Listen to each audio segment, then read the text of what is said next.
Fairgrounds Speedway, Bobby Isaac of Catawba, North Carolina, is leading the Grand National NASCAR stock car race. This is live action on this July 25th, 1970.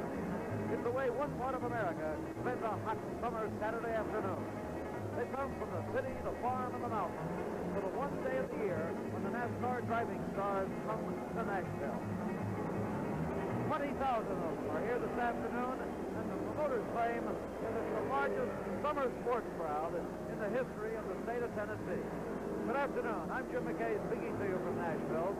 Why has Wide World come here on this particular afternoon? We want to show you yet another corner of the wide world of motorsport. This is a brand new speedway here in Nashville. And although this location has always been a real hotbed of stock car motor racing, it's the first time that anybody's ever run a race on this track. It's a different kind of motor racing situation. It's the steepest banking in all the world. 35 degrees between turns 1 and 2 and between turns 3 and 4. It's only a 5/8 of a mile track, so this makes for tremendous pounding on the chassis and the underpinning of these stock racing cars. In fact, 36 cars started the race. The last time I counted, only 15 were left. And the leader, as we said, is a man named Bobby Isaac from Catawba, North Carolina. Stand by then. We'll be bringing you our live color coverage of the Grand National Stock Car Race from the Fairgrounds Speedway in Nashville, Tennessee, today on ABC's Wide World of Sports.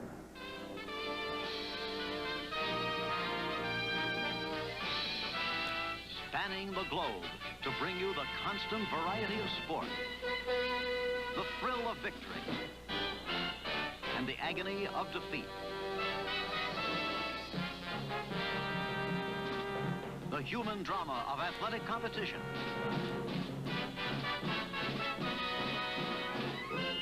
This is ABC's Wide World of Sports. Brought to you by Sir Walter Raleigh, America's quality pipe tobacco. Relax in a man's world with Sir Walter Raleigh. Sooner or later, your favorite tobacco.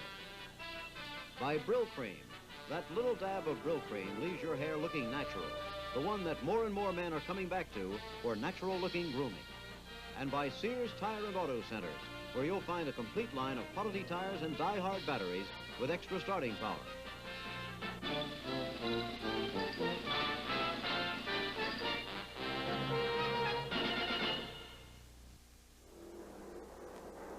Again, we're back live at the Fairgrounds Speedway in Nashville, Tennessee. This is Jim McKay reporting, and I'm seated now with our colleague on these racing telecasts, Chrissy Kanamaki, the editor of National Speed Sport. There's the spin in the straightaway. A car just spun into the pit. Car number 10, driven by Bill Champion of Norfolk, Virginia. There it is. He very narrowly missed the pit wall. Couldn't have spun in a better particular position as long as he had to spin right there.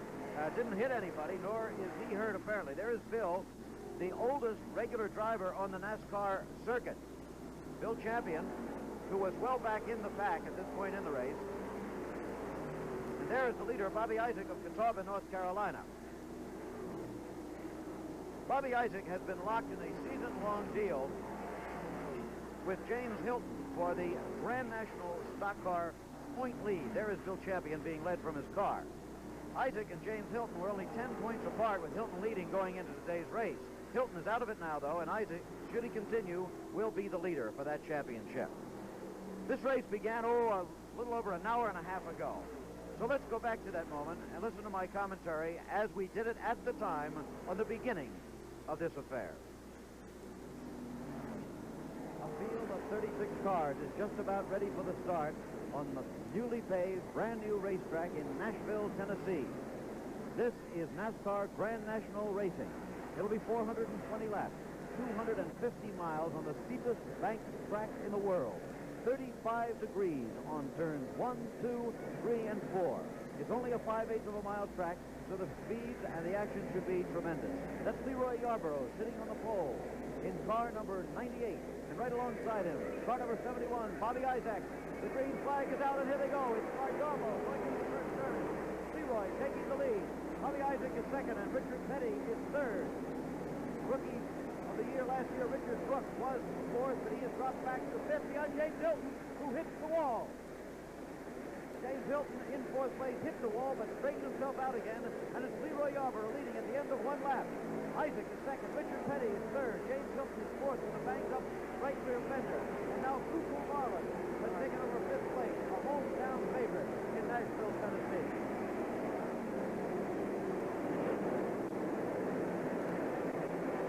LeeRoy Yarbrough beginning to stretch out his lead in the early going. He's got about 50 yards over Richard Petty, and then Bobby Isaac. James Hilton is fourth. Cecil Marlin is still fifth. Bobby Allison is sixth and beginning to move up.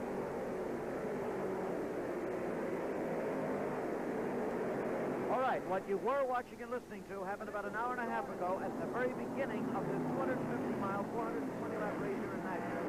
This is a live picture again now, a live report. Bobby Isaac, as we said, is the leader in this race, and at this point, according to the official NASCAR scoring, he is one lap ahead of car number 22, Bobby Allison. Dave Marcis is third, and that's the way they stand right now. We'll be back in a minute for more of the live action. This is the live action. Bobby Isaac leading the Grand National NASCAR stock car race at Nashville, Tennessee. Temperature somewhere in the high 90s with a humidity to match. 36 cars started in this race. Less than 15 are on the track right now. Bobby with a one-lap lead over Bobby Allison. Now, the early leader in this race was LeeRoy Yarbrough. He was passed by Richard Petty and was cruising along in second place when something happened to LeeRoy's car. On the steep banking, he hit the wall and suddenly just limped into the pit. You can see the right side of his car as LeeRoy came in here about an hour ago after running very well behind Richard Petty. LeeRoy was the only one of the cars here which had practiced on this track yesterday. As we said, it's a brand new track. Nobody's ever raced on it before, and it's a very unusual one with the 35-degree banking. LeeRoy had practiced here yesterday while the others were preparing for a race last night in Maryville, Tennessee, some 200 miles away. So LeeRoy was very well set up for the race. It was going well, but then he hit the wall. As it turned out, this was the end of the afternoon for LeeRoy Yarbrough. Working with us today in the pits is a man who usually is racing on these occasions, Dr. Don Tarr, a medical doctor from Miami, Florida, who's also a fine race driver. And let's go down to Dr. Tarr right now. Okay, LeeRoy, what happened out there? Can't hear you. I asked you what happened out there.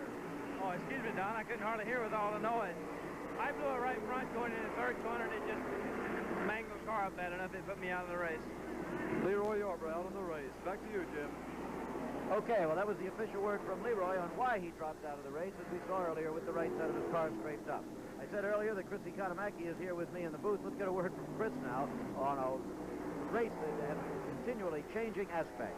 Jim, getting back to LeeRoy for just a moment, his qualifying time of 18.802 seconds on this track reflected a speed of 119.681 miles an hour, by far and away the fastest speed ever achieved on a short track, a 5/8 mile track of this size. Really moving. And LeeRoy's out, and as you said earlier, Richard Petty had his problems and has been knocked out of it too. Right now, Bobby Isaac at number 71 is cruising along in front.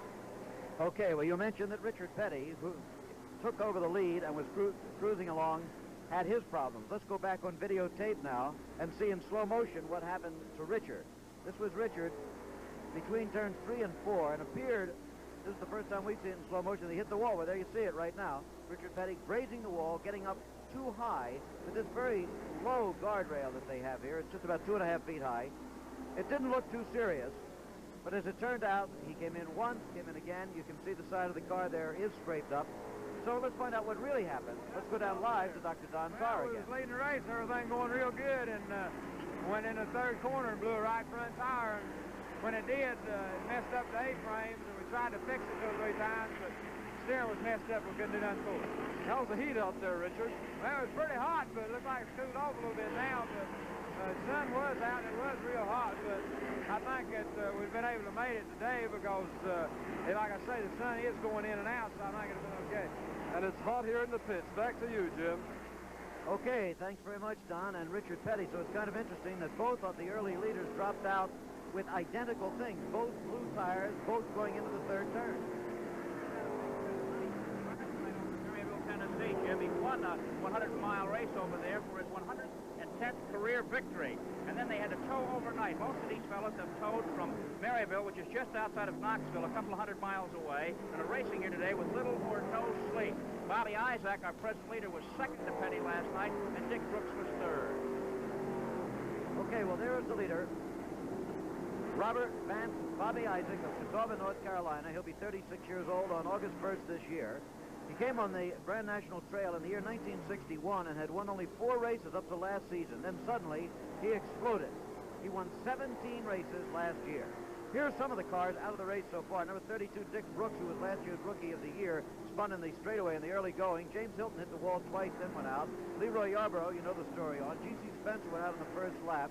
Benny Parsons lost a wheel, and the wheel went about a half a lap without him as he limped into the pits. Dick Bown did very well. He's a young driver from Oregon, but then dropped out. Ray Williams is out. Earl Brooks is out. So is Henley Gray, Charlie Roberts, John Halford, Ron Keselowski, Elmo Langley, Ed Negre, Richard Petty, of course, you know that story. May, Sears, Arrington, Don Gordon, Bill Dennis, Wendell Scott is out. Friday Hassler, who led at one point in the race and was a big favorite here, is out, and the other 2 drivers that you saw. Ray Williams and Wendell Scott are back in as relief drivers for other drivers right now, Jim. Okay, the live action continues, and we'll be back in a minute.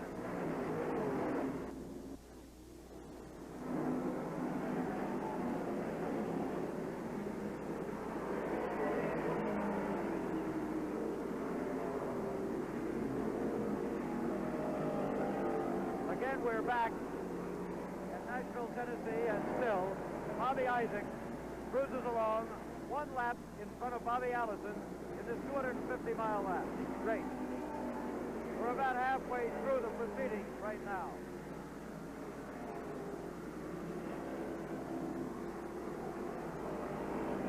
We'd like to take one moment from the racing here to tell you something that's been a source of sadness to us and everybody in racing. When we did our last NASCAR race in Daytona Beach a few weeks ago, we told you that our associate on these broadcasts, Bob Montgomery, was in the hospital and was ill. Bob, in fact, had suffered 2 heart attacks.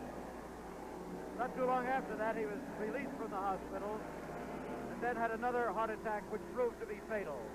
Bob Montgomery, at the age of 45, died just 8 days ago. I didn't really know him too well. He had worked with us just for, about 5 or 6 months before his death. One thing I will remember, however, was an occasion this spring in Darlington when it appeared that Richard Petty might have been seriously, very seriously injured in a crash. It was a difficult job for Bob to report from the track hospital to try to talk to Richard's father, his brother, and other members of his pit crew. On that occasion, I was struck by the fact that he did a real solid job of reporting, but also did it in a very human way. We will miss, and everyone in racing will miss Bob Montgomery. Oh, Bobby Isaac, number 71, tours the high banks. Cuckoo Marlin, driver from Tennessee.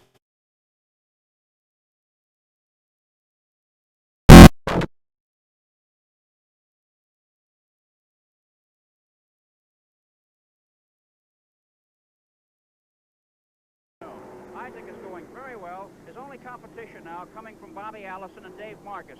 Dodge cars own the top 4 positions.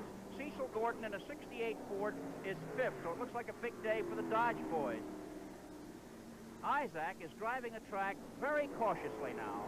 The clouds have come overhead, have obscured the sun, and it's a bit cooler than it was before. It was exceedingly hot and exceedingly humid, and this, of course, created to a high track temperature, 240-some degrees earlier today, or rather 140-some degrees earlier today, and close to 100 degrees ambient temperature. But the temperature now has cooled down, as has the pace out here on this Fairgrounds Speedway. You know, Chris, it's kind of interesting to watch Bobby Allison, however. He's in 2nd place, 1 lap plus behind the leader, Bobby Isaac. There was a time in this race when Bobby was 3, 4, maybe even 5 laps behind the early leaders. He is driving a typical Allison race. He sits there, stays close enough to be threatening, but doesn't try to take the lead and doesn't try to go out in front. In other words, I don't think that Bobby Allison can be counted out of this race by a long shot right now, do you? Well, no, he's only 1 lap behind, and that's a very close position on this track. Remember, the laps are being turned in less than 20 seconds, and the spread between 2nd and 3rd place is 6 laps. Marcis in 3rd is 6 laps behind Allison, and 13 laps behind is Neil Castleton, number 06. And Castles right now is going to the pits, and Isaac is on the clock right now, coming up on 10 seconds midway down the backstretch. Yes, we're going to time this lap, and these lap times are very quick here, something probably just over 20 seconds. Well, now we've lost the clock on this one. And that's Allison in number 22 heading for the pits with... Well, there it is. Excuse me, Chris, but there's the final lap time on that, 21:53, and that works out to a speed of 104.5 miles per hour. Pretty fast on a 5/8 mile track. You just saw a glimpse of Bobby Allison going to the pits with a left front tire flat, and we have a unique situation here. Tire failures in racing are historically on the outside of the car, but today the left front tires seem to be going on the cars. There's Allison's car in the pits, and incidentally, the pits here are a unique situation. The 5/8 mile track has a little 5th mile oval inside of it, and the pits are on the 5th mile racetrack. The drivers make a sharp left turn past the start-finish line, and now Allison is coming out of the pits. He's going up the backstretch of the 5th mile track. He's going to make a 180-degree left turn right now and come out onto the straightaway of the 5/8 mile track. It's different than any other racetrack I've ever seen in Grand National competition.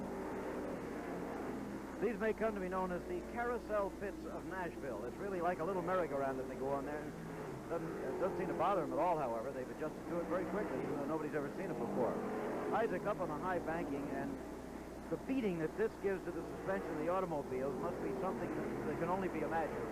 I was just saying those 6 and 7-pound crash helmets are making their heads loll over on their right shoulder and straining the left side neck muscle. Incidentally, that pit stop that Bobby Allison just made in car number 22, he did not lose second place. Remember now, he has 6 laps over Dave Marcis at number 30, and now has perhaps 5 or maybe 4. However, he has lost ground on this man, on car number 71, Bobby Isaac of Catawba, North Carolina, the leader.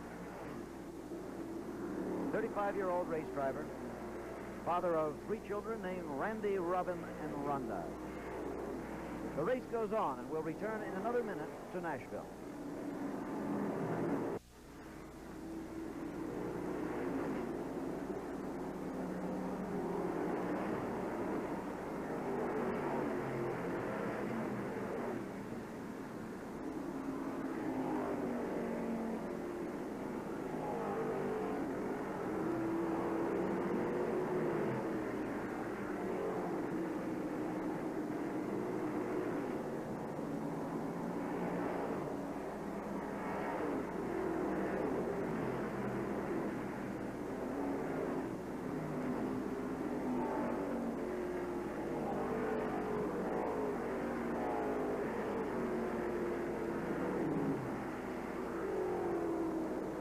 We're back again, live and in color from Nashville, Tennessee. The leader, Bobby Isaac, made a routine pit stop while we were away for gas and so forth. However, it was a routine stop that cost him 2 laps of his lead to Bobby Allison. He now leads Bobby Allison just by 2, but now he passes Bobby because Bobby himself is coming into the pits at this moment. So, Isaac had lost 2 laps, but now necessary for Allison to come into the pits, and he'll probably get at least that many back again. They're bringing out tires for Allison's car. Looks like they're going to change a couple on the right side. There's the leader on the racetrack, Bobby Isaac. It's a significant day for Bobby Isaac, Jim. He's battling for the national championship with James Hylton, who a few weeks ago pulled abreast of Isaac in a tie, and after last night's events, they were very close, 10 points apart, and now this will be a big boost for Isaac because Hylton went out early, and Isaac will take the lead for the national standings in this race. Okay, a little bit earlier today, Dr. Don Tarr, working down in the pits for us, talked to Bobby Isaac. Let's hear what they had to say. Easier today, Bobby. Is this like Charlotte? Is this like the Talladega track? What are you expecting as far as tires and tire wear concerned and so forth? Well, heat-wise, it's going to be hot, but I couldn't say about tires because they've come in here and put up about a 36-degree bank on a 5/8 mile Speedway, which, you know, nobody has never run on, and Goodyear don't even, have never even run any tests on a racetrack like this to come up with a good tire. So we're just going with the tire that we run at Bristol and hoping that it'll last. Conservative running, then, is going to be the story today, is that? Bank tire, whatever, bank low, because this is a 250-mile race, and it don't pay good enough to be a 250-mile race, so I don't see why I just go out and cut the equipment up that bad. I'll just lay back and run kind of like it pays, and it's slow and easy. Right. Now, Bobby, what happens to the track after 2 hours, let's say, when 30 cars have been running around here at 120 miles an hour? Is it liable to tear the track up in heat like this? Well, no, it won't touch the track in place, so it would be kind of hard to tear up. This is probably the biggest bike that we run on anywhere in the racing circuit, and I don't see how that any cars could tear it up. It might tear the cars up because it is rough in 1 and 2, and but not the track. Okay, those were the words of Bobby Isaac a little bit earlier today. A yellow flag has come out, and I'm trying to see why. Somebody must have dropped something. Jim up there in the corner. He spun coming off, or going into turn 4. He's down on the apron, and it's brought out the yellow, one of the few yellow flags of the day. Yeah, no accident. Cuckoo Marlin just spinning down into the red clay of the infield. Oops, it's not Cuckoo, I'm sorry. It's number 77. 77. That's somebody else. 77 is, in fact, John Kenny of Pequasin, Virginia, in his 68 Ford. There you see him. A little hard to see the number from this angle, as you can see. But that's number 77, John Kenny of Virginia, who is out of the going, and I believe there are just now about 11 cars left. And there's the leader into the pits again, under the yellow, Bobby Isaac. Let's see what it's going to be for this time. He was just in a couple of minutes ago.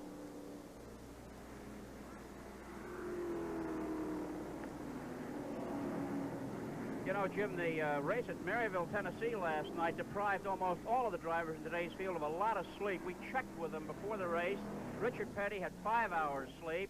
Isaac had 3 hours, as did Dick Brooks. James Hylton had 2 hours. But Friday Hassler, who was a leader a while ago, had no sleep, as did many of the other drivers who raced last night and made the long tow over here. Okay. Well, there is the leader, Bobby Isaac, waiting to go out, just like the rest of us at a stop signal. And he is now allowed to go out on the racetrack again. Isaac in car number 71, and the yellow flag is still out here. He is a comfortable leader over second place, Bobby Allison. We're talking about that point battle that's been going on all this season between James Hylton and Bobby Isaac.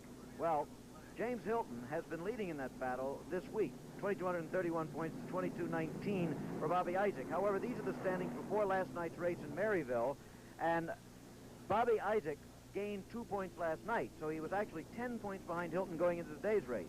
James Hylton dropped out after hitting the wall twice in the very early going here today. Isaac is still running, so almost certainly he will take the lead in this season-long battle. These points are awarded in each of the races on the NASCAR Trail. It's a year-long series, and you have to run in pretty much all of the races to win that Grand National title. Now, some drivers prefer just to run in the big ones for the big money, like Pete Hamilton. Pete you would not find in the point standings any place, but he's still the leading money winner of the year so far.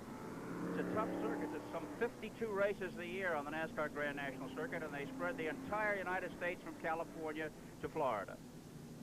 One of Isaac's radiator strap brackets has broken, and apparently he'll be making another stop while the yellow flag is out. The reason for the installment stops is so that the pace car in the field does not go by, putting you a lap behind.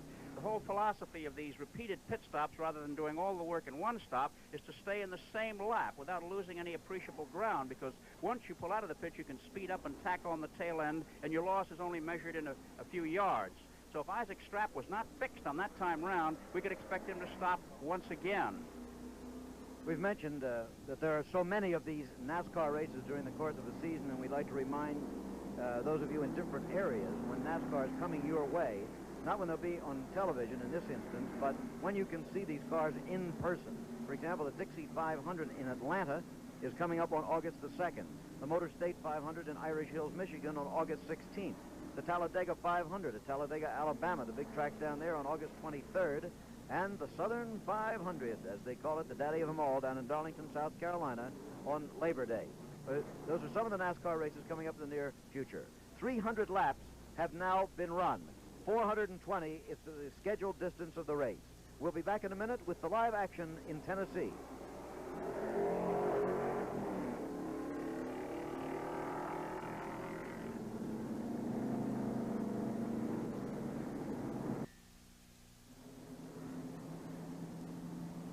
Again, we're back live. The yellow flag is still out in Nashville, Tennessee. The leader in this race is Bobby Isaac, remember. He is either 3 or 4 laps ahead of Bobby Allison. The scorers are checking on that right now.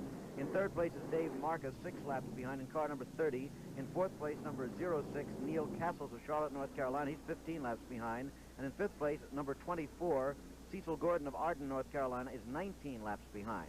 We said the yellow is still out as they clean up debris from the track down around the 4th turn here.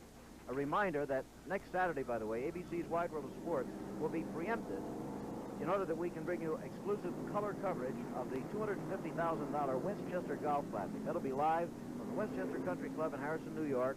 All the top golfers, including Arnold Palmer, Jack Nicklaus, Lee Trevino, and Billy Casper, of course, will be competing for the first place money of $50,000.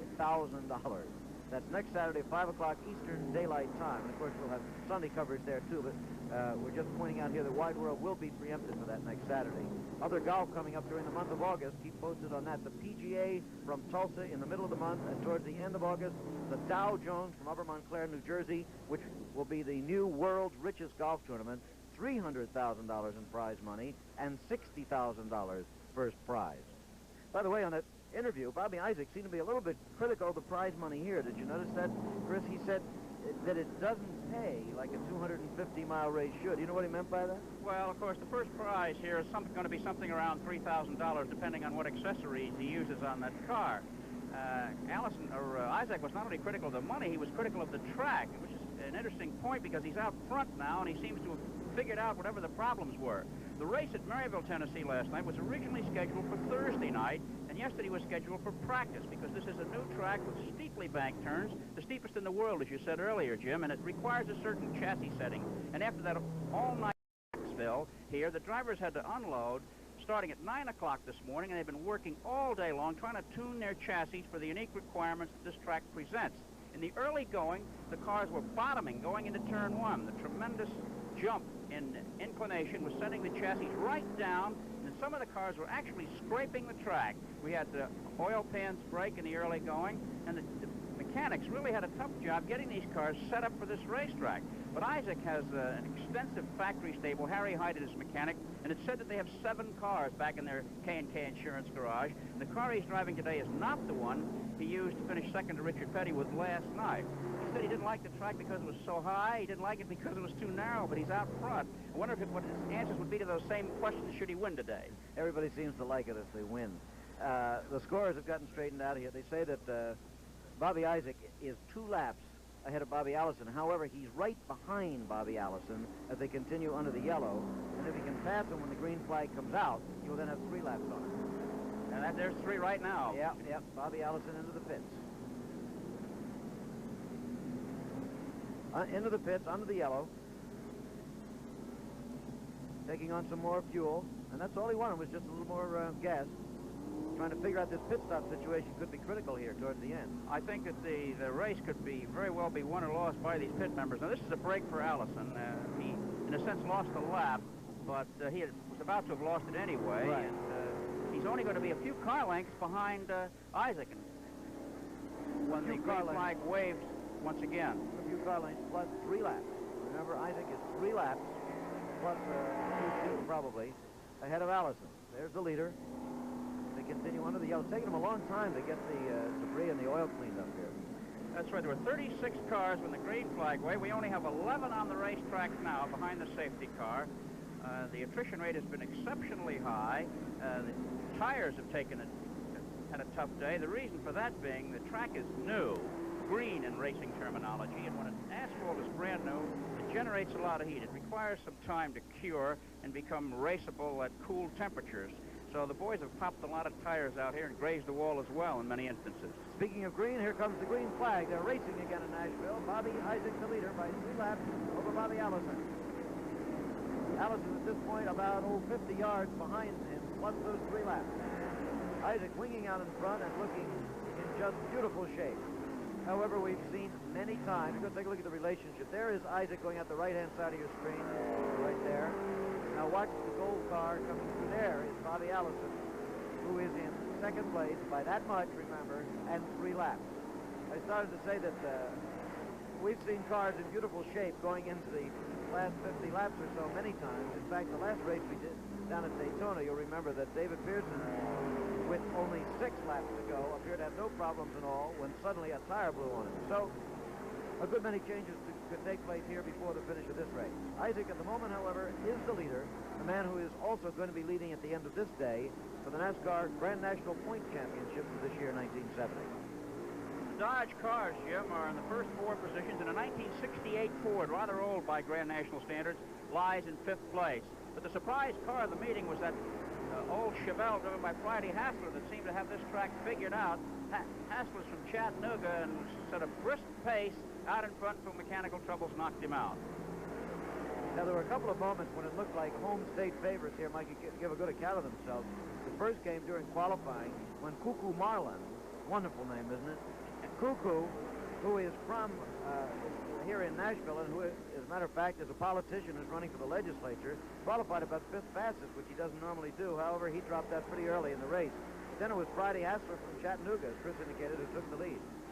Jim, we just noticed that Dave Marcis unlapped himself by 1 lap on Bobby Isaac, and this could indicate that Isaac is in a little bit of trouble. He doesn't have that much of a cushion where he's going to let somebody in 3rd place by.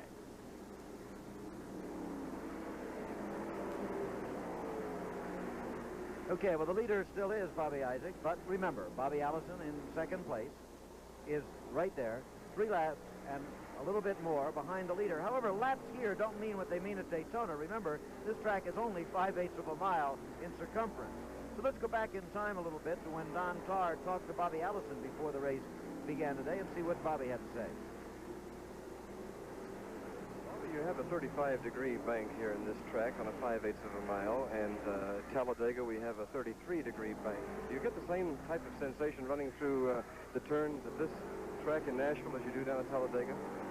Well, I would say not really, Don. Of course, you've run at Talladega, and you know down there that even though we did have some early problem with some bumps were pavement bumps. You know, in other words, you go over a bump and then you travel several hundred feet on good pavement. And here, the real high bank, instead of just holding the car where you can go fast speeds, it's kind of like running in a motorcycle barrel. You know, you just run up against the wall and it turns you and you go the other way. Okay, well, those were the pre-race comments of Bobby Allison played against the live picture of Bobby right now gaining on the leader, Bobby Isaac. Now, whether he is actually going that much faster than Isaac or whether Isaac has decided to cool it just a little bit in these closing laps on a hot day is the question. There's more pit stops coming up, Jim, and I'm inclined to think Isaac's having trouble. There goes Allison in number 22, putting himself now 2 laps behind Bobby Isaac as we come closer and closer to the checkered flag in this Nashville 420. It does make you begin to wonder whether Bobby Isaac could be having some problem inside that racing stock car of his. Allison passed him very easily, as we said, could mean one of 2 things. Either that Isaac is slowing down intentionally or that he's slowing down unintentionally. In either event, he is going slower than he was. That's the story of racing, and one never really knows until it's all over. Wouldn't it seem unlikely, Chris, however, that he would actually give away a full lap by letting Bobby pass him like that? I have to agree with you. It is highly unlikely to allow him to gain a lap on him. The track is almost free of traffic now, only 11 cars on it. He can pick his groove. He doesn't have to wave his way through. He can go very fast now if he wants to. And I cannot imagine Bobby Isaac, who's known as a Charger, just taking it easy at this late hour with Allison, whose car seems to be extremely healthy, however, making pit stops a little more frequently. It may be that Isaac is trying to save his tires and get through to the checkered flag with 1 less pit stop than the others might perhaps have to make. Well, these are the things we'll be finding out here as the race proceeds live to its finish. 420 lap or 250-mile race on this 5/8 of a mile track. Highest banking in the world in Nashville, Tennessee. It is so hot, and yet the enthusiasm for racing in this town is almost unbelievable. More, I think, than almost any place I've seen. The people in the general admission seats were standing in line for about a 1/4 of a mile at 8:30 this morning. They then came in and sat in a broiling sun, temperature about 97 or 98 and the humidity to match, until the race started at 2:30. Boy, that's dedication. The entire grandstand was sold out before business closed yesterday.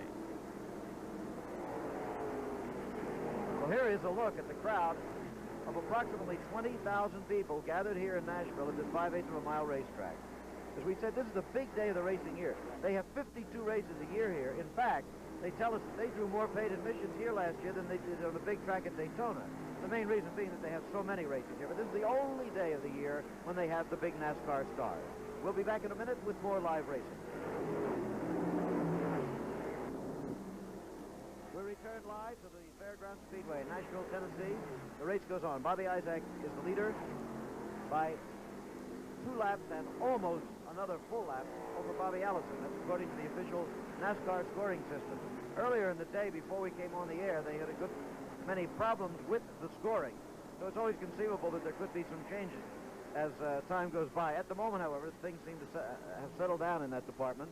As we say, Isaac officially is 2 laps and almost another full lap ahead of Bobby Allison, with Dave Marcis in 3rd place, 6 laps back. Neil Castle's in 4th place, 15 laps back, and Cecil Gordon 5th, 19 laps back. And listening to those names, you can tell that aside from Isaac and Allison, just about all the really big names in this sport have dropped by the wayside. LeeRoy, Yarbrough, and Richard Petty, and James Hylton. Benny Parsons has gone out. Jim, maybe Isaac's strategy here, he is not allowing Allison to pull away. By doing this, he can stay on Allison's back bumper and let Allison set the pace, and he rides with it. Goes faster if he has to, or goes slower if he wants to, and that way keeps the opposition right in sight without overstraining his car. Here's a look at the 3rd place car, number 30, driven by Dave Marcis, one of the few Northerners on the NASCAR tour. Dave from Wisconsin has been driving very well all this season, and he's certainly a fellow to watch for the future. You know, last Sunday, when Bobby Allison got affected by the heat at Bristol, Tennessee, Marcis took over for him and finished the car 2 laps ahead of the field to win the race. And he went to victory lane, and he didn't know what to do. Allison came in and got a kiss from the beauty queen, and Marcis was asking what should he do in there, and he missed his first kiss. Well, Dave just came on the NASCAR trail 2 years ago, 1968. He has yet to win his first big one, but he's finished in the top 5 3 times and in the top 10 12 times. His best finish was a 3rd at Hampton, Virginia. That's the best finish in his NASCAR career, and he's running 3rd right now, so it could be his big day. He's one of the up-and-coming independents out of Wisconsin. The tracks up there train great chassis mechanics, and this is the kind of a track where the chassis is important, or perhaps more important than a powerful engine. And Marcis knows how to fix a car to work on a track like this. Remember now that this is the 2nd place car you're looking at, although on the track he is just a few feet ahead of the 1st place car. So he's almost 3 laps behind. Again, we remind you, however, that laps here don't mean what they mean, let's say, on the 2.5-mile tri-oval down at Daytona, Florida. This is only a 5/8 of a mile track, so you can lose 2 laps if you have to make an extra pit stop very quickly. We're going to try to get a lap time again on Bobby Isaac to see exactly how much he has slowed down, if in fact he has slowed down. Last time we got him, it was somewhere about 104.5 miles an hour. It should take him just 21, 22 seconds to go around here. Here he comes, coming out of turn 4 already. And there, 21.19. He's still going fast. That's over 106 miles an hour. He's going faster, in fact, than he was the last time we clocked him. Yeah, but you remember, Jim, that his lap time in qualifying was 18.903, considerably faster. So he is really taking it easy in this one today. Oops, and Marcis. Dave Marcis is in trouble on the back stretch. We'll get a shot of that in a moment. Number 30 on the back straightaway, the Dodge.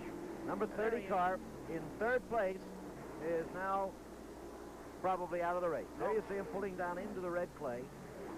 That's the driver from Wisconsin. He wrapped the backstretch wall coming off in that Dodge. A tough break for that fellow from Wisconsin. That puts Neil Castles in car number 06 in 3rd place in the race right now. Dave Marcis moving around inside the automobile. He hasn't gotten out yet, but he looks like he's on his way, taking his helmet off. Apparently not injured. $1,110, or about $1,200 would be Marcis's pay had he stayed where he was, and now he gets down into the $500 category with this unfortunate incident. He's okay. Well, we're trying to make sure of that right now because they seem to be summoning more assistance of some kind, and I don't think Dave has gotten out of the car yet. I wonder if he's just exhausted sitting in there. You know, it's a unique situation, Jim, that for the next 9 laps he'll still be 3rd. If a rainstorm should stop the race right now, he would be credited with 3rd place. I think perhaps they've called for the ambulance. It is now preparing to go out on the racetrack. They had already called for the tow trucks, and now you see them waving with some urgency. It may be plain old heat frustration. There is the ambulance on the racetrack. He'll have to go all the way around through turns 1 and 2, the backstretch, and then go down into the infield to pick up Dave Marcis. As we said, when he first stopped, you could see him moving around inside the car. I thought I saw him start to take his helmet off, but then suddenly they started calling for help. I watched him loosen his shoulder harness. He threw them back over his shoulder before someone moved in there, which prompted me to say he was okay. But as you say, this oppressive heat today is very tough on these drivers. One driver, Ed Negre, who started the race, he's a car owner, he's a driver, he's a chief mechanic, and has no help, has not been to bed for 2 nights prior to the start of today's race. So it's been a strenuous day.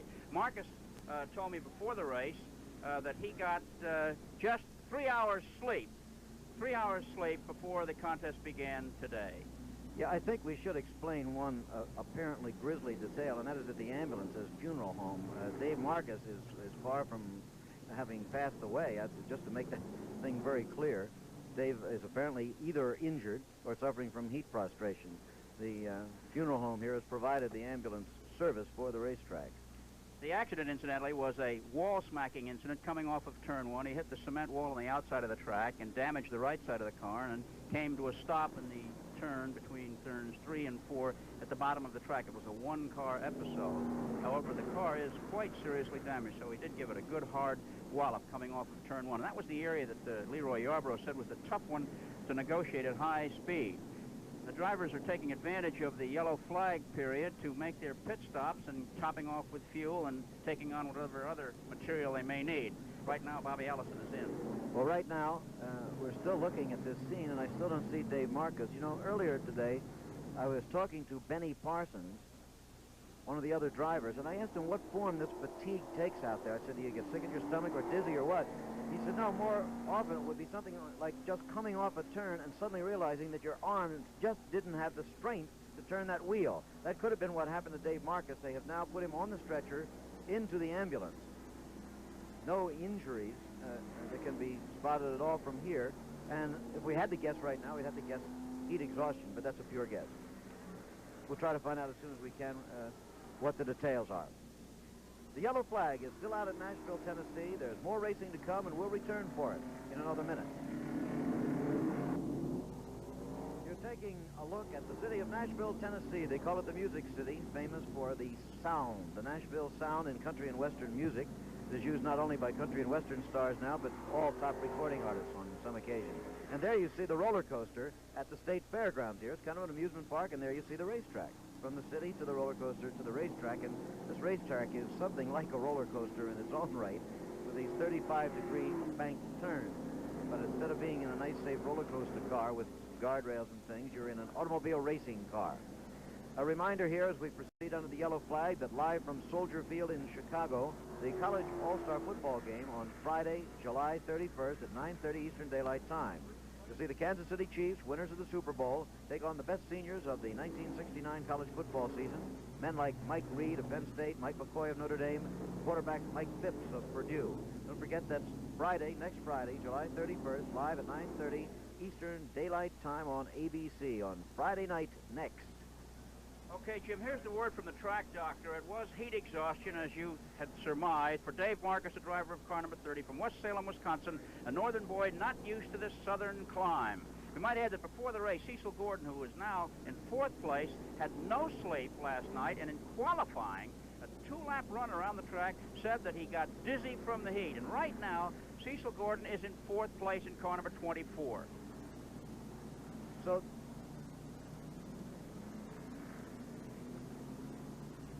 this business of heat exhaustion could still be very significant here. But now we get another report from someone down at the scene. They said Dave Marcis said that when he hit the wall, he thinks he might have broken a couple of ribs. But I guess the basic thing is heat exhaustion.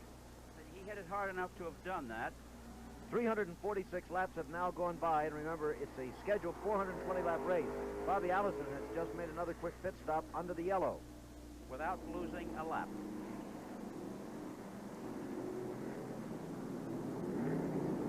Could be that this is the lull before the storm. This is where Marcus, fun. You see the sand that they put down there on the racetrack, that yellow appearing substance at the bottom of your screen?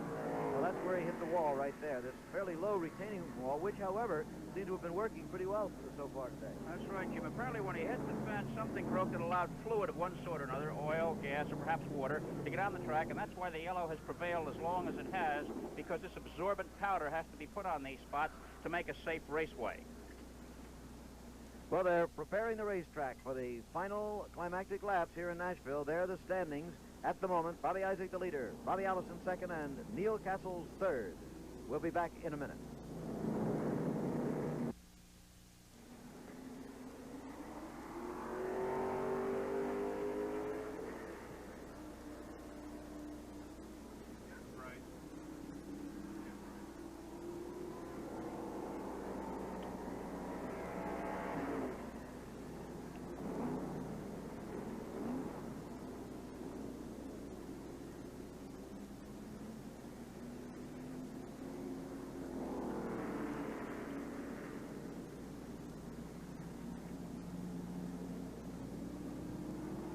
Memphis, Tennessee.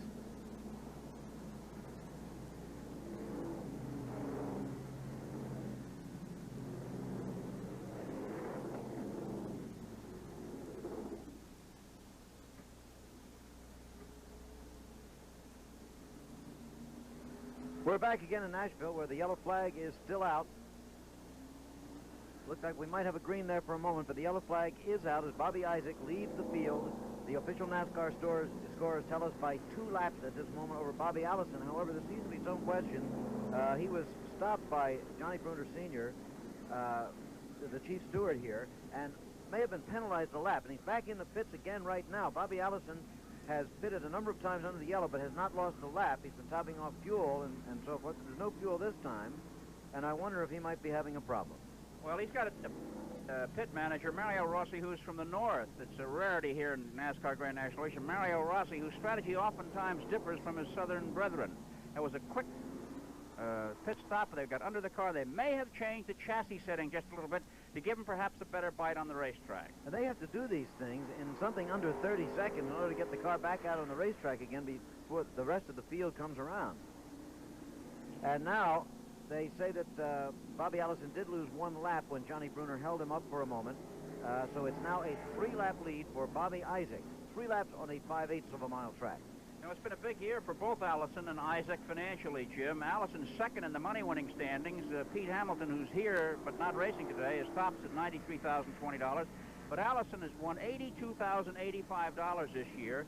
Petty is third at $74,295. And Isaac, with his second-place finish last night at Maryville, has won $67,045, and should he win here today, his winnings for the season will push him over $70,000 with some of the big money races yet to come. Laps under the yellow count, of course, and there are now less than 70 to go in this race. They've just been given 1 more lap under the yellow. 1 lap. Next week, Wide World will be preempted. Remember, we'll all be at the Westchester Country Club in Harrison, New York for the big Westchester Golf Classic. $250,000 in prize money, $50,000 first prize. Then in the month of August, the PGA from Tulsa and the Dow Jones with $300,000 in prize money from Upper Montclair, New Jersey. But right now, it's racing, coming to you live from Nashville, Tennessee. The red car, the high one there. Number 71 is Bobby Isaac, the leader in the race. The green flag is out, and here they go.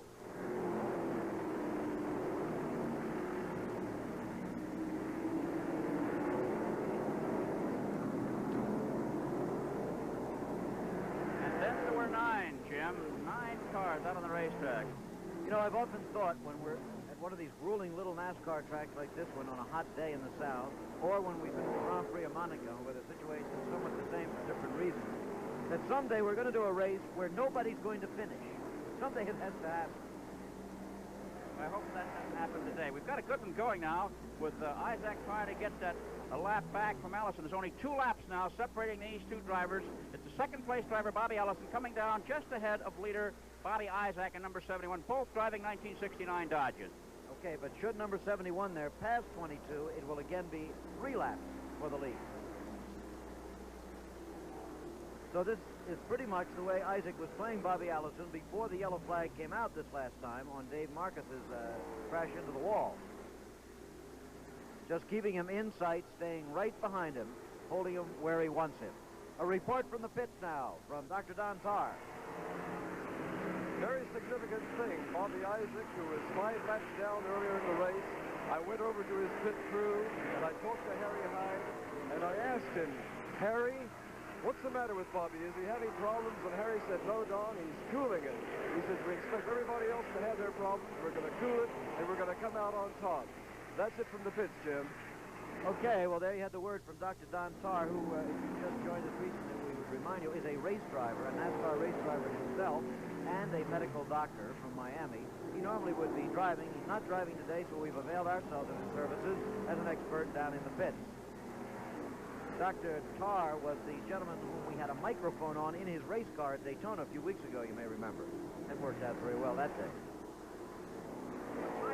The radiator strap earlier in the going, Jim, Bobby Isaac has really had a trouble-free day, making pit stops on schedule, taking advantage of the yellow flag whenever he could, and now enjoys a 2 9/10 lap lead over Bobby Allison. And remember that Dave Marcis, who was third, is now out of it. He's on his way to the hospital.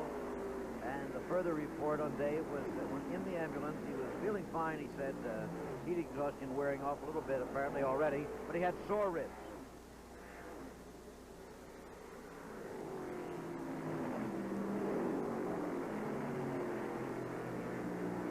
Crowd of better than 20,000 looking on here on this hot, muggy afternoon. The sun was in for a while, then came out again. It's still very, very hot and muggy. Typical Tennessee July day. It's hot.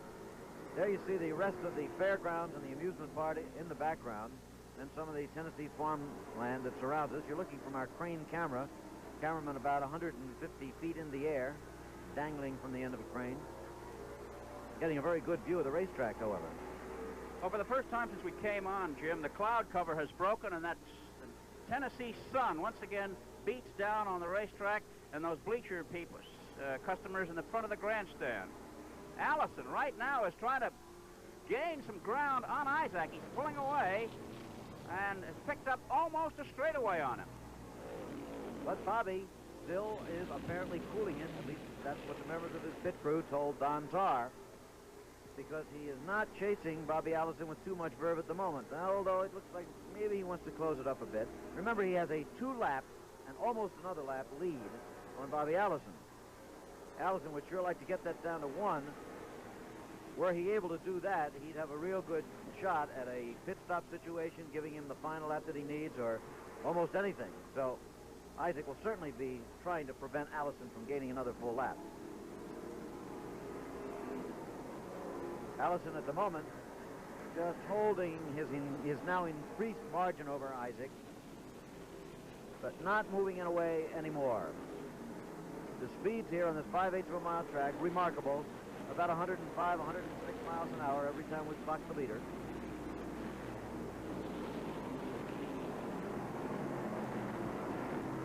And Bobby Isaac, his left hand on the top of the steering wheel, continues to lead as he tours this 35-degree bank track at Nashville. We'll be back in a minute.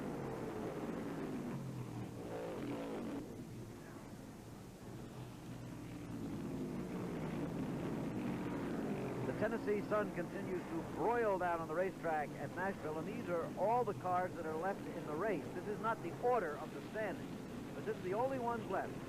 Cuckoo Marlin, the hometown favorite and politician and farmer, Cecil Gordon, Ben Arnold, Eddie Yarbrough, no relation either to LeeRoy, who went out earlier in this race, or to Cale, who wasn't here today, Jabe Thomas, J.D. McDuffie, Neil Castles, Bobby Isaac, the leader, and Bobby Allison, who is in second place. The only two really big-name drivers left in the competition here, Isaac and Allison. Isaac the leader, Allison 2 laps down, remember, and trying to take away some of that ground between him and Bobby Isaac at the moment. Third place is Neil Castles, who is 21 laps behind. Fourth place, Cecil Gordon, is 23 laps back. In fifth place is Cuckoo Marlin in car number 07. He's 27 laps behind, with Ray Williams driving in relief now, as Chris. Ray Williams in relief of Cecil Gordon, who was in 4th place. In 6th place, Jabe McDuffie in car number 70. In 7th place, number 76, Ben Arnold.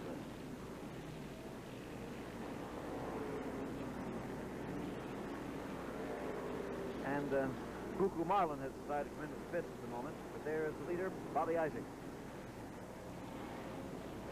Isaac, remember, at the end of this day, will be the point leader in the Grand National season-long championship chase. And there is Bobby Allison, still trying to move it out on Bobby Isaac, but I think Isaac's just trying to keep him in sight. That's the way it looks. There's relationship. There is Isaac. You see how far he is behind Allison. But remember, he is the leader. We're just trying to indicate to you how Bobby Allison is trying to pull away from Isaac, conceivably to unlap himself yet another lap and be only 1 lap plus behind. So far, though, Isaac, it looks like, is just sitting there, keeping him in his sights. You know, the Music City has sent its representatives to the track, Jim. Bobby Goldsboro is an interested pit visitor, as is Marty Robbins, who, until a heart attack, used to drive occasionally on the NASCAR Grand American Circuit, which incidentally is showing tonight in Charleston, West Virginia. Okay, well, at the moment, this race is somewhat reminiscent of the one we had at Daytona a few weeks ago, where David Pearson appeared to be cruising in just as Bobby Isaac did. It turned out that way on that occasion, but sure, right now, Bobby Isaac couldn't appear to be in better shape. The car looks just fine. Word from his pits is that Bobby himself is not too tired, although he sure has to be plenty tired. Running down the standings a little bit further. In 8th place, number 25, Jabe Thomas. Wendell in relief. Wendell Scott, the color driver, Jim, is handling the car for Jabe Thomas right now, who bitten by the heat a little bit earlier. And 03 is 9th. That's Eddie Yarbrough, who we said to the other Yarbroughs, either LeeRoy or Cale. The heat inside these automobiles has to be somewhere over 150 degrees today. And they've been out there a long time. Can you imagine making 1,680 turns? That's what they're doing. 4 turns on the track, and they negotiated 420 times before it's all over. It's not done ordinarily in the afternoon, Jim, in the summertime here in Nashville, Tennessee, because the track is used primarily at night, and it's not the big one that's used at night, but rather the little one that we see being used today as a pit area. They're going to use this big track for night racing now that it's just completed. This, incidentally, is the very first race ever held on this new super high bank 5/8 mile track. Remember, the turns bank an unbelievable 35 degrees and holding up very well under this brutal heat. Some predicted that the asphalt might move, new asphalt, like a rug, but that has not happened, and the surface has held up wonderfully well today. Bobby Allison continues to move out that margin on Bobby Isaac a little bit. He's about, he's better than 1/3 of a lap ahead of Bobby on the racetrack right now. About 2 2/3 laps behind, actually.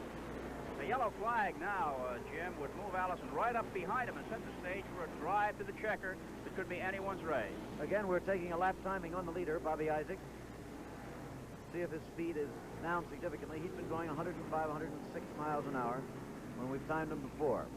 Here he comes on these very quick laps on this short course. 20.06, he hasn't slowed down at all.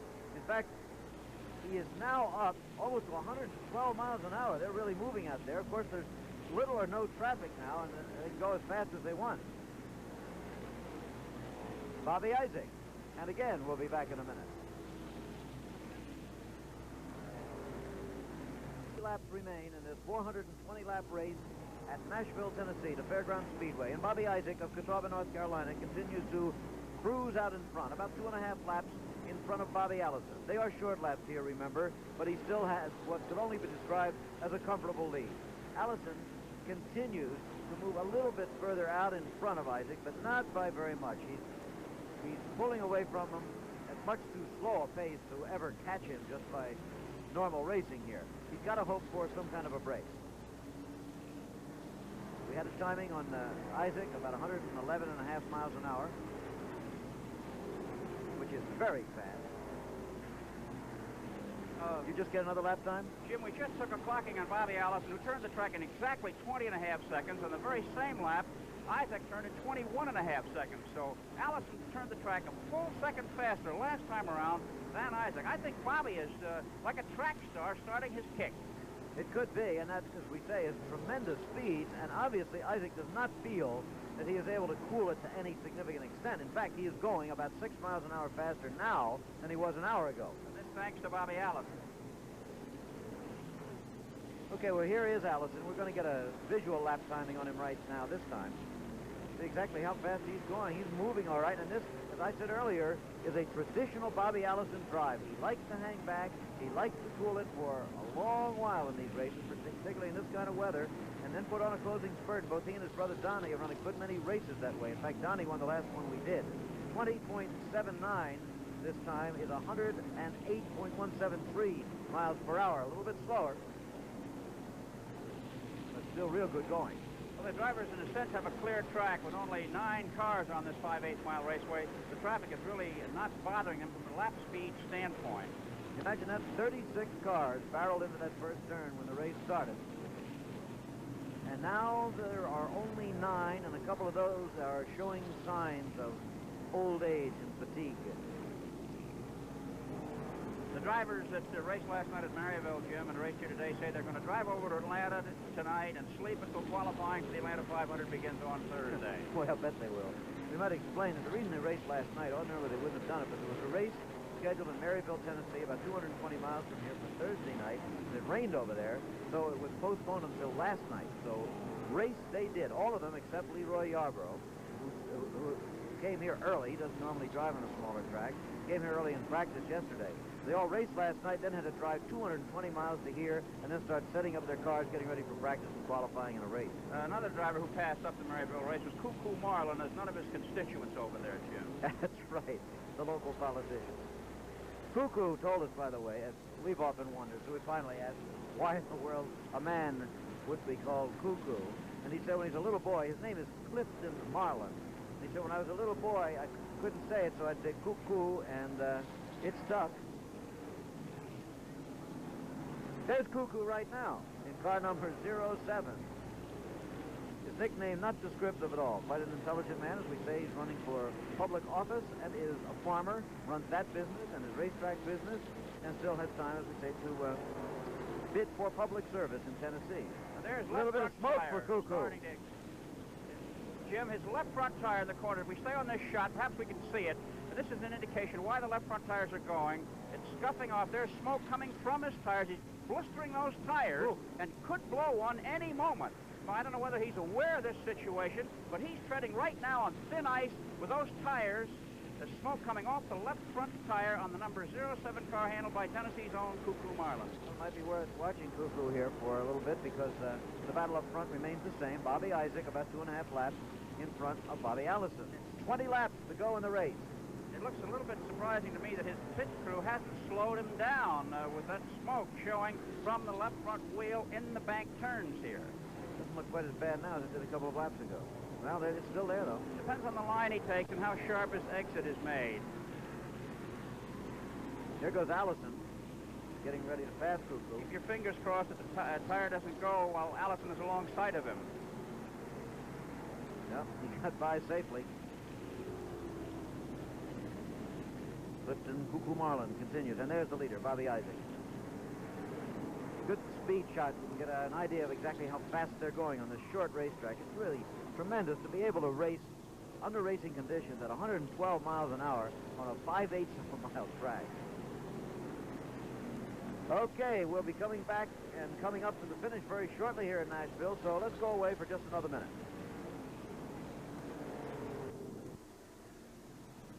Here's Bobby Isaac with 14 laps left to go in this 250-mile race in Nashville, Tennessee. He is the leader by 2.5 laps over Bobby Allison.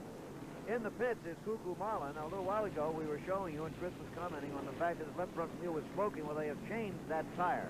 We have a further report of Dave Marcis, who crashed into the wall in the backstretch a while ago from the hospital now. They say that he has 2 cracked ribs. He's okay, and he won't be in there long.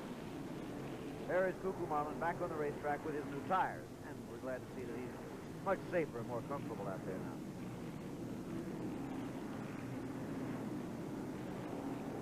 There are still just 9 cars remaining in this race out of a starting field of 36.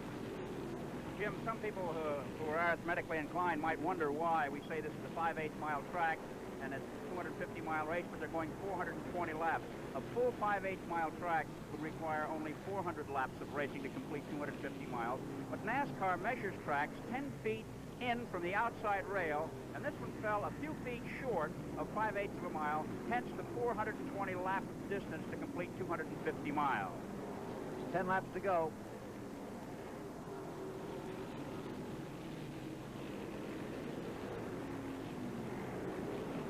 The lap count coming up from NASCAR scores downstairs.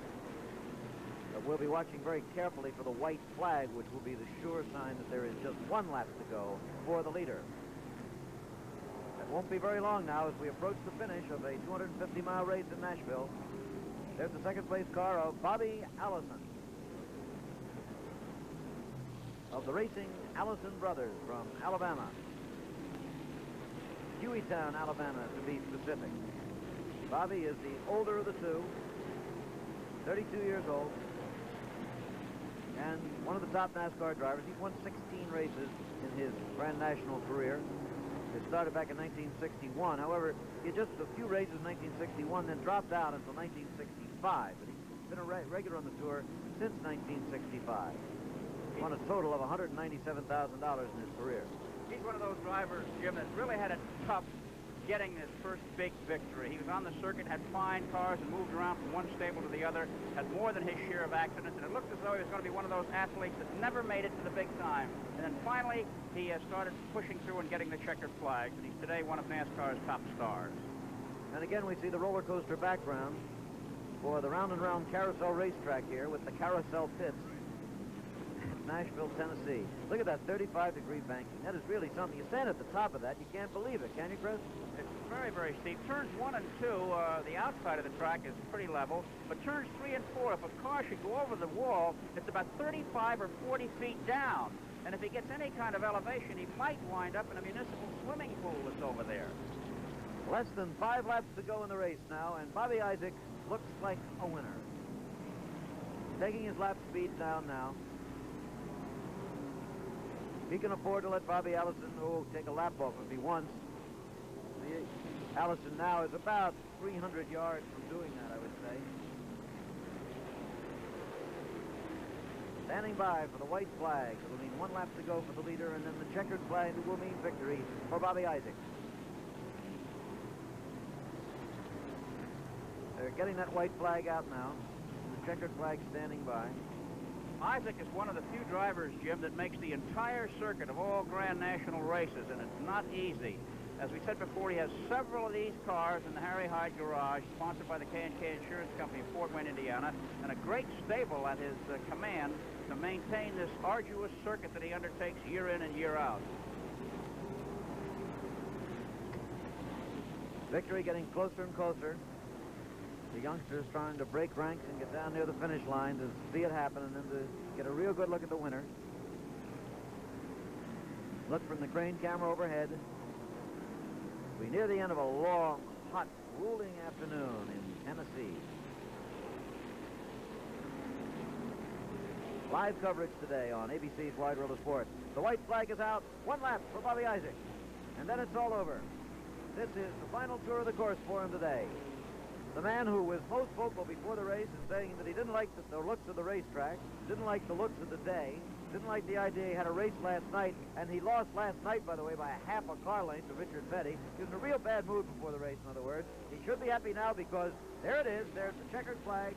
Bobby Isaac has won this Grand National 250-mile race in Nashville, Tennessee. And about $3,100 in prize money.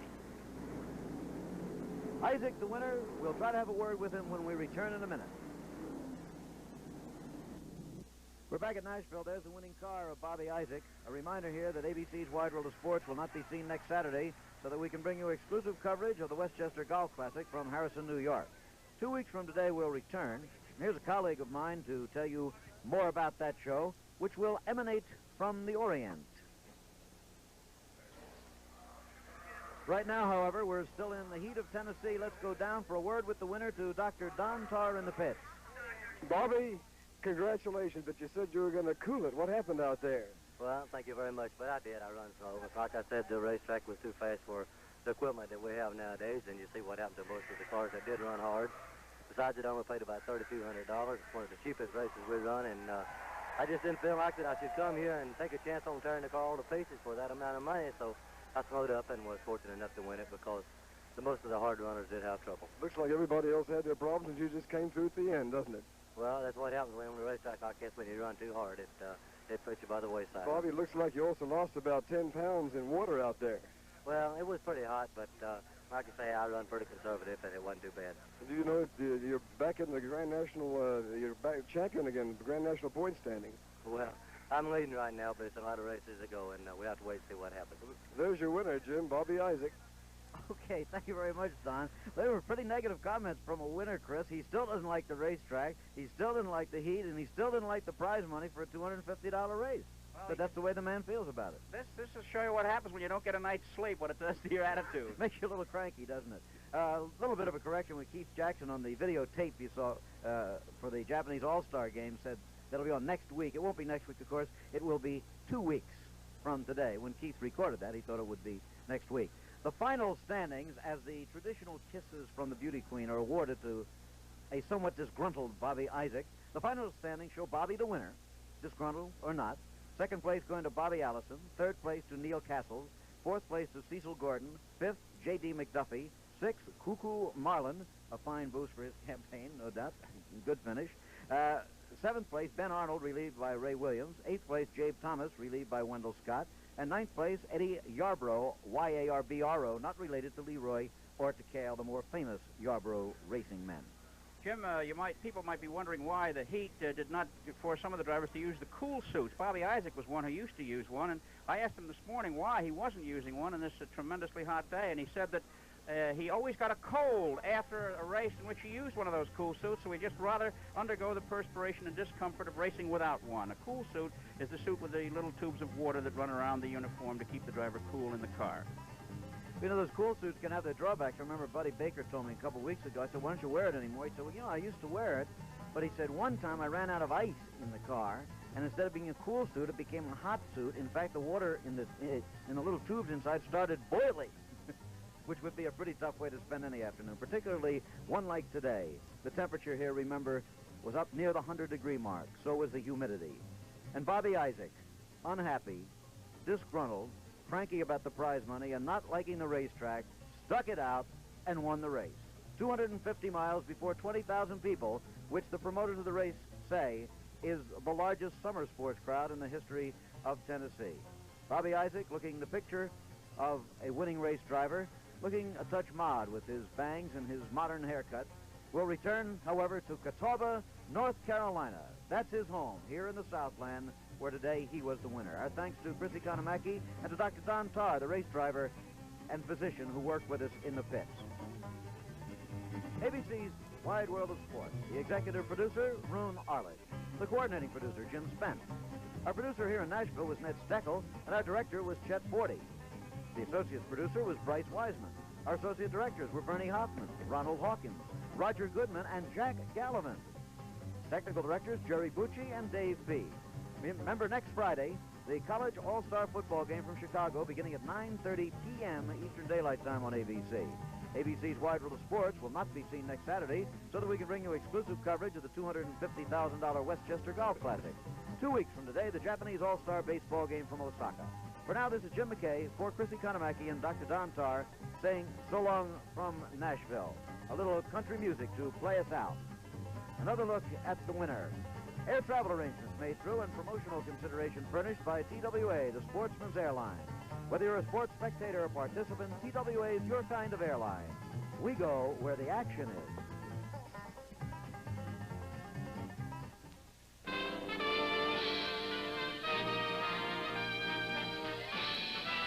Spanning the globe,